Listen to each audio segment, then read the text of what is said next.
الله وبركاته. إن الحمد لله نحمده ونستعينه ونستغفره ونستهديه ونؤمن به ونتوكل عليه ونشكره ولا نكفره ونعوذ بالله من شرور أنفسنا ومن سيئات أعمالنا. من يهد الله فلا مضل له ومن يضلله فلا هادي له. ونشهد أن لا إله إلا الله وحده لا شريك له. ونشهد أن سيدنا وسندنا ومولانا محمد صلى الله عليه وعلى آله وصحابه وبارك وسلم.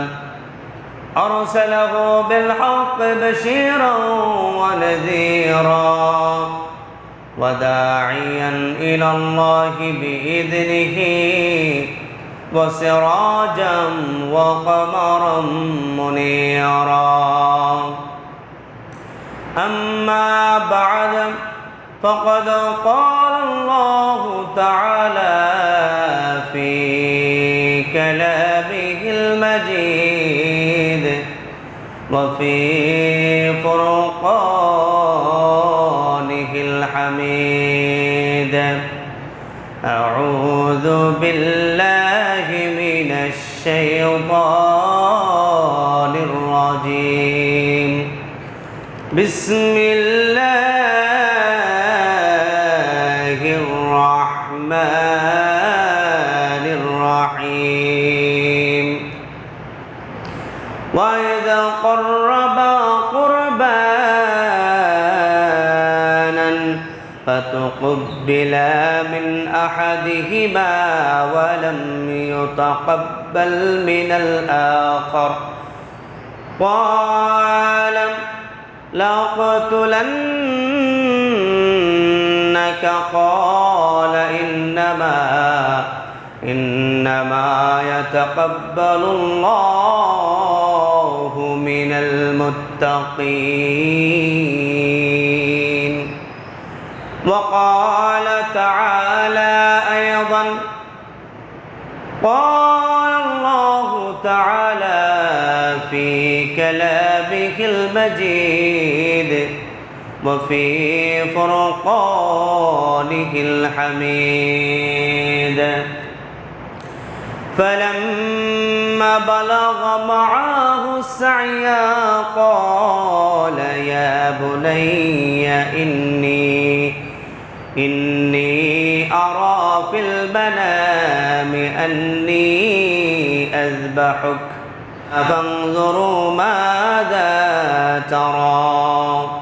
قال يا أبت افعل ما تؤمر ستجدني إن شاء الله من الصابرين.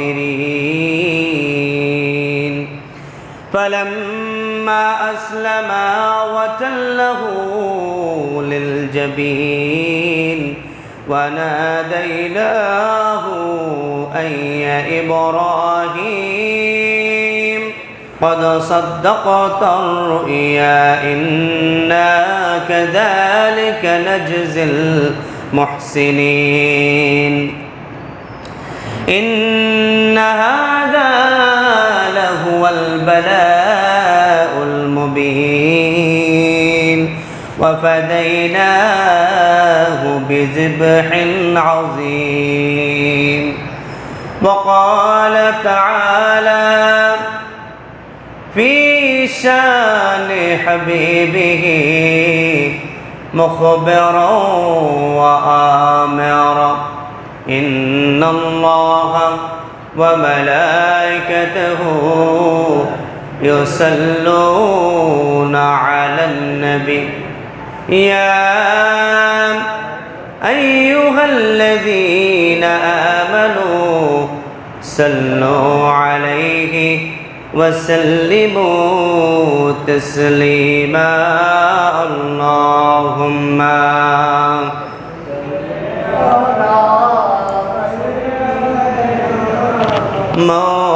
مولانا محمد وعلى آل سيدنا مولانا محمد اللهم صل على سيدنا مولانا محمد وعلى آل سيدنا مولانا محمد ওরে জোরে বাংলার হাওয়া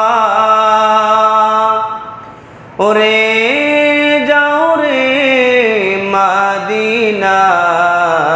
মদিনায় মোদের সালাম পৌঁছে দিও নবীজির ওই পাকর যায় আল্লাহুম্মা সাল্লি আলা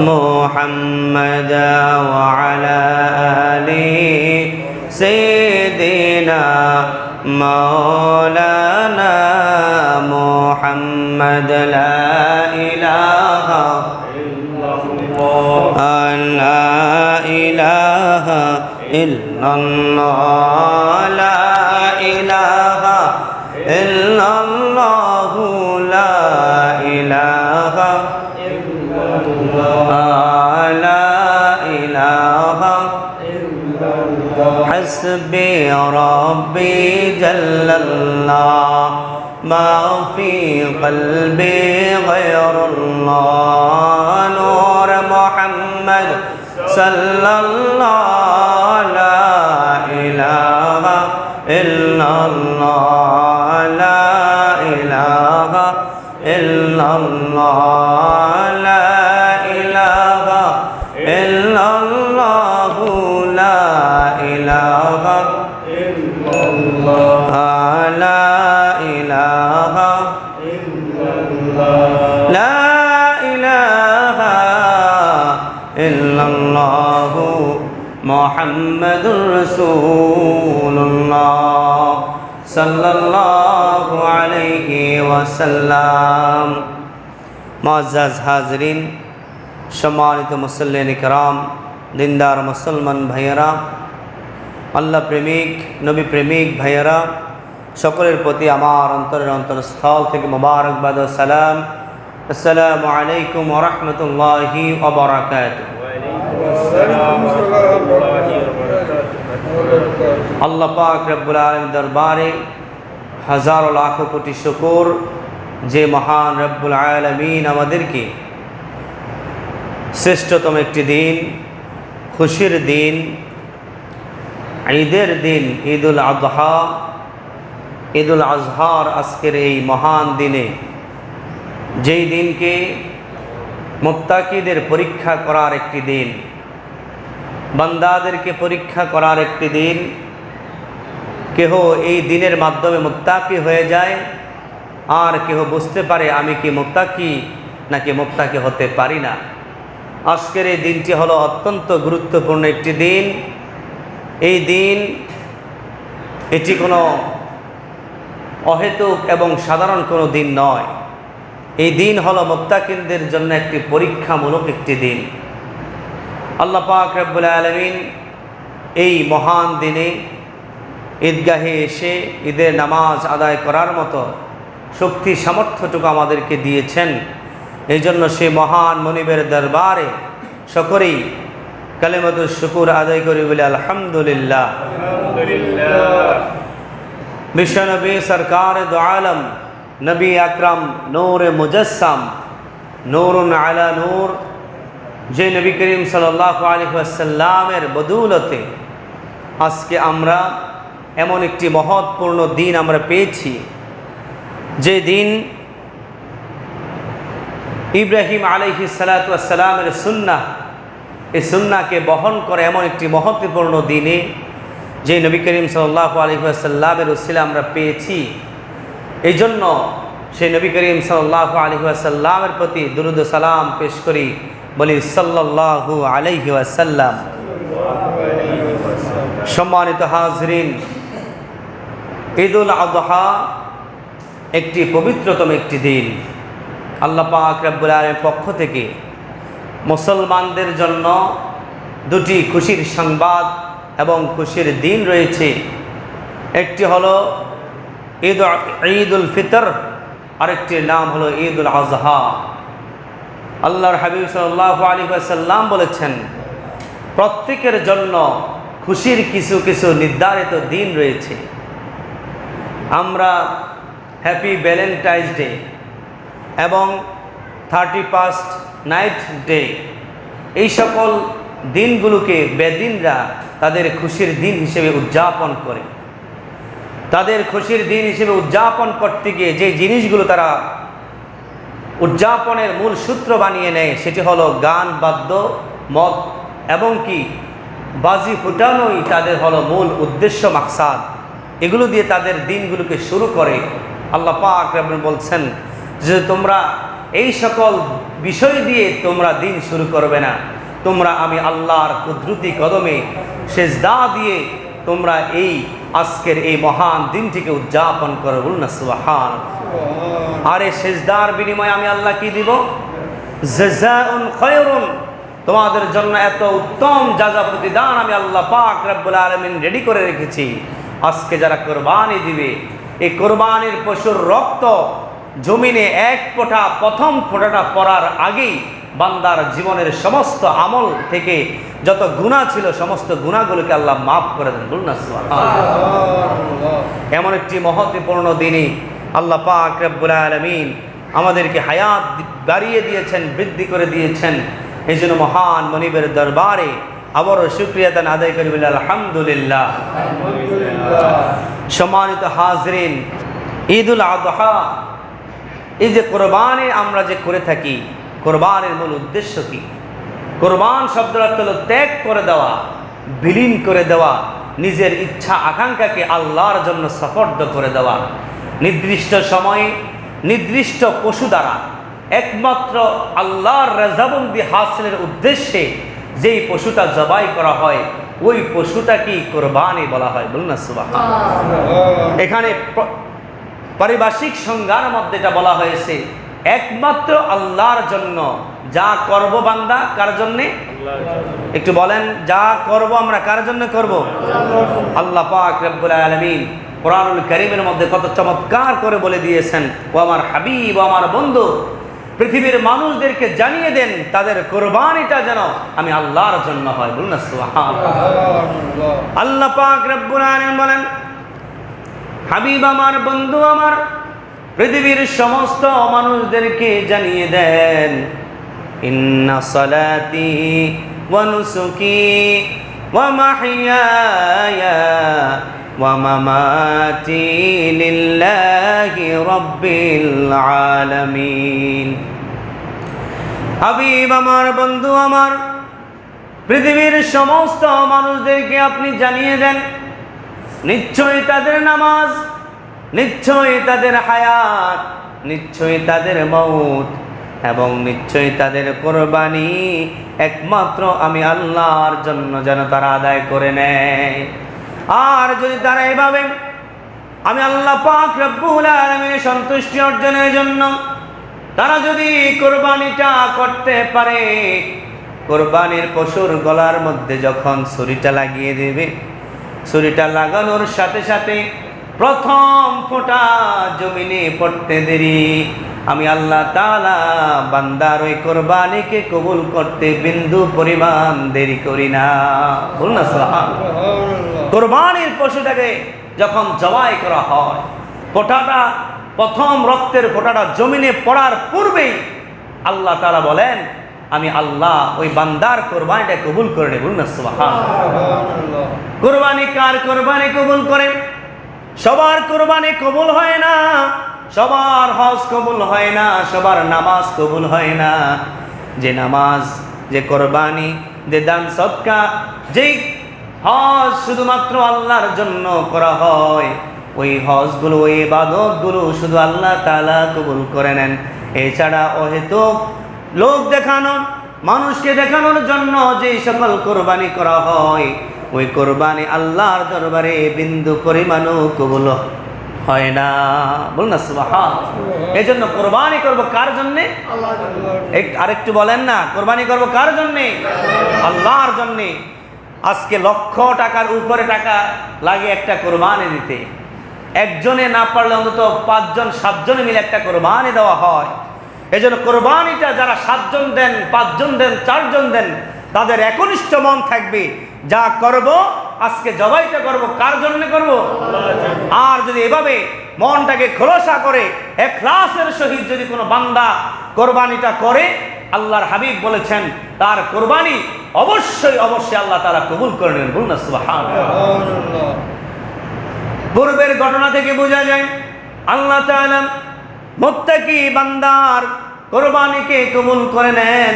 আল্লাহ পাক রব্বুল আলামিন কোরআনুল কারীমের মধ্যে 2 জন বান্দার কোরবানির কথাটাকে উল্লেখ করে দিয়েছেন। আল্লাহ পাক রব্বুল আলামিন বলেন, ওই বান্দা 2টাকে আমি বলেছিলাম কোরবানি করার জন্য, একজন শুধু আমি আল্লাহর সন্তুষ্টির জন্য কোরবানি করেছে, আরেকজন আমি আল্লাহর সন্তুষ্টির জন্য কোরবানি করে নাই। এই জন্য যে আল্লাহর সন্তুষ্টির জন্য, আমি আল্লাহকে রাজি খুশি করার জন্য কোরবানিটা করেছে, শুধু কেবলমাত্র তার কোরবানিটাই আমি আল্লাহ কবুল করে নিয়েছি। বলুন না সুবহানাল্লাহ।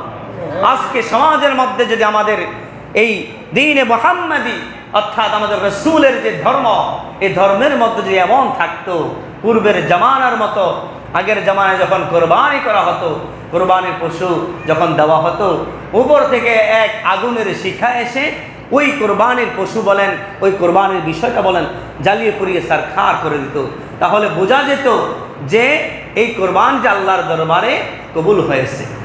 কিন্তু আজকে যদি আমাদের সেই ব্যবস্থা থাকতো, তাহলে বোঝা যেত তার কোন মানুষটা একমাত্র আল্লাহর জন্য কোরবানি দিয়েছে, কে শুধু নিজের জন্য, লোক দেখানোর জন্য, গোশত খাওয়ার জন্য কোরবানি দিয়েছে, তা স্পষ্ট প্রমাণ হয়ে যেত।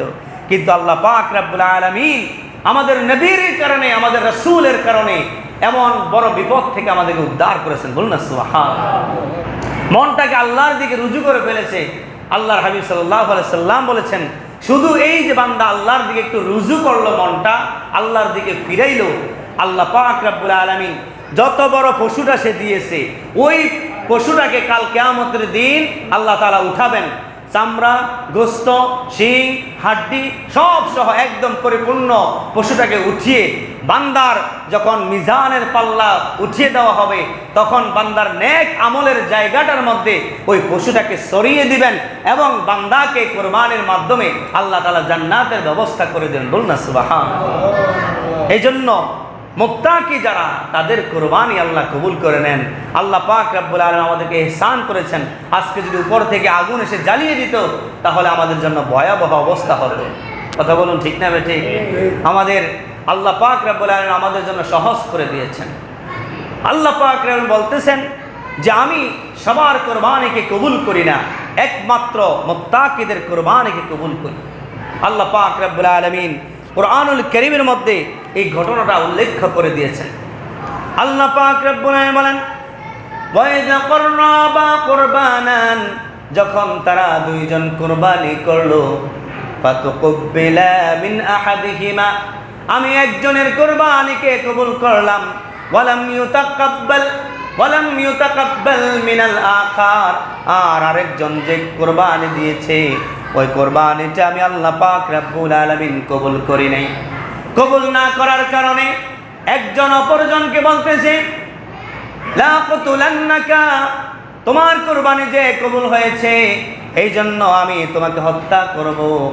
এবার যার কোরবানি কবুল হয়েছে, তিনি বলেছেন, তোমার কোরবানি কবুল না হওয়ার পিছনের কারণ হলো তুমি একমাত্র আল্লাহর জন্য কোরবানি করো না, তুমি আল্লাহর সন্তুষ্টি অর্জনের জন্য যদি কোরবানি করতে, তাহলে আল্লাহ তাআলা তোমার কোরবানিকে কবুল করে নিতেন। বলুন না সুবহানাল্লাহ। قال إنما يتقبل الله من المتقين। আল্লাহ পাক রব্বুল আলামিন বলেন, যারা মুত্তাকি শুধুমাত্র কেবলমাত্র তাদের কোরবানি চাই, আমি আল্লাহ তাআলা কবুল করে নেই। বলুন না সুবহানাল্লাহ। এজন্য মুত্তাকি পরহেজগার হতে হবে। একমাত্র আল্লাহর জন্য আপনি কোরবানি করে দেন না, দেখবেন কাল কিয়ামতের দিন আপনার এই পশুটাকে সম্পূর্ণ নিরাপদ, যেরকম আপনি সুস্থ অবস্থায় দেখতেছেন এরকম উঠিয়ে আপনার আমল নামায় ওই কোরবানির পশুটাকে সরিয়ে দিবেন। বলুন না সুবহানাল্লাহ। এই জন্য আল্লাহ পাক রব্বুল আলামিনের দরবারে আমাদের ফরিয়াদ থাকবে, আল্লাহ তাআলা যেন আমাদের কোরবানিকে কবুল করেন। সকলে বলে আমিন। আমরা যে গোশত খাই, আমরা যে হাড্ডি আমাদের ব্যবহার করি, চামড়া আমাদের বিভিন্ন কাজে ব্যবহার করি, আল্লাহর দরবারে কিন্তু এই সকল কোনো কিছুই পৌঁছে না। আল্লাহর দরবারে এসব কিছু কি পৌঁছে না। আল্লাহ পাক বলতেছেন, তোমরা যে কোরবানি করো, তোমাদের কোরবানির গোশত, তোমাদের কোরবানির হাড্ডি, তোমাদের কোরবানির রক্ত আমি আল্লাহর কোনো প্রয়োজনে আসে না। তবে প্রয়োজন যেটা, সেটা হলো তাকওয়া, সেটা হলো মুত্তাকি, সেটা হলো আমি আল্লাহর জন্য তুমি কোরবানি করেছি কিনা। তোমার এই ভয় ভীতিটা শুধুমাত্র আমি আল্লাহর দরবারে পৌঁছে যায়। বলুন না সুবহানাল্লাহ। আল্লাহ পাক রব্বুল আলামিন বলেন, লা ইয়ানালাল্লাহু লুহুমুহা ওয়ালা দিমাউহা ওয়ালাকিন ইয়ানালুহুত তাকওয়া মিনকুম কাযালিকা সাখখারাহা লাকুম লিতুকাব্বিরুল্লাহা আলা মা হাদাকুম ওয়া বাশশিরিল মুহসিনিন। আল্লাহ পাক রব্বুল আলামিন বলেন, লা ইয়ানালাল্লাহু লুহুমুহা ওয়ালা দিমাউহা, তোমাদের যে কোরবানের গোশত এবং রক্ত আমি আল্লাহর দরবারে এটা পৌঁছে না। আমি আল্লাহর দরবারে যেটা পৌঁছে, ওয়ালাকিন ইয়ানালুহুত তাকওয়া, শুধুমাত্র তাকওয়াটাই আমি আল্লাহর দরবারে পৌঁছে যায়। বলুন না সুবহানাল্লাহ। ওমর রাদিয়াল্লাহু তাআলা আনহুকে জিজ্ঞাসা করলেন একজন ব্যক্তি যে মুত্তাকি কাকে বলে, তাকওয়া কাকে বলে? তুমি দুনিয়ার মধ্যে চলতে গিয়ে কোনোদিন কোনো কাঁটাযুক্ত গাছের জঙ্গলে তুমি ঢুকেছো? হ্যাঁ ঢুকেছি। তখন তুমি কেমনভাবে তুমি ওই বাগানের মধ্যে, ওই কাঁটাযুক্ত গাছের বাগানের মধ্যে প্রবেশ করেছো? বলে যে আমি এমনভাবে প্রবেশ করেছি যাতে একটা কাঁটাও আমার গায়ে লাগে না, একটা কাঁটার খোসাও যেন আমার কাপড়টা ছিঁড়ে যায় না। তখন ওমর ইবনে খাত্তাব রাদিয়াল্লাহু তাআলা আনহু বললেন, এটার নামই হলো তাকওয়া। এটার নামই হলো কি? তাকওয়া। তুমি এমনভাবে জীবন যাপন করবে, শয়তানের অনিষ্টতা, মানুষের ধোঁকা এবং কোনো অহেতুক অশ্লীলতা তোমার গায়ে যেন ছিটে ফোটাও না লাগে, তাহলে তুমি মুত্তাকি আল্লাহর দরবারে হয়ে যাবে। বলুন না সুবহানাল্লাহ। এই জন্য মুত্তাকি হওয়া অত্যন্ত কঠিন, আর যারা মুত্তাকি হয়ে গেছে তাদের জন্য অত্যন্ত দুনিয়া এবং আখিরাত আল্লাহ সহজ করে দিয়েছেন। বলুন না সুবহানাল্লাহ। এই জন্য তাকওয়া অর্জন করতে হবে। তাকওয়া অর্জনকারীর জন্য আল্লাহর হাবিব আল্লাহ পাক রব্বুল আলামিন বলেন, ওয়াবাশশিরিল মুহসিনিন, যারা হাসান, যারা মুহসিন, যারা উত্তম বান্দা, তাদেরকে আপনি সুসংবাদ জানিয়ে দেন। সুসংবাদ জানিয়ে দেন। কি সুসংবাদ? আল্লাহর হাবিব সাল্লাল্লাহু আলাইহি সাল্লাম বলেছেন, তাদের জন্য সুসংবাদ হলো তাদের এই কোরবানির পশুটা শুধু খাওয়া দাওয়া শেষ হয়ে যাবে না। আমি আল্লাহ তাআলা কালকে এটাকে উঠাবো, কাল কিয়ামতের দিন তারা এই পশুতে চড়ে ফুলসিরাত পার হয়ে আমি আল্লাহর নিয়ামতপূর্ণ জান্নাতের মধ্যে প্রবেশ করবে। বলুন না সুবহানাল্লাহ। এই জন্য এমন কোরবানি আমরা দিতে চাই কি চাই না? এমন একটা মুত্তাকি পরহেজগার পূর্ণ কোরবানি আমরা দিতে চাই কি চাই না? এখন পর্যন্ত যাদের শয়তানের ধোঁকার কারণে, নফসের তাড়নায়, সামাজিক দৃষ্টিকোণ থেকে যাদের এখনো মন মানসিকতা আল্লাহর দিকে ফিরে না, এখনই আপনি মন পরিবর্তন করে ফেলেন যে আমি যা করব, আমি আজকে কোরবানিটা করবো একমাত্র আল্লাহর জন্যে।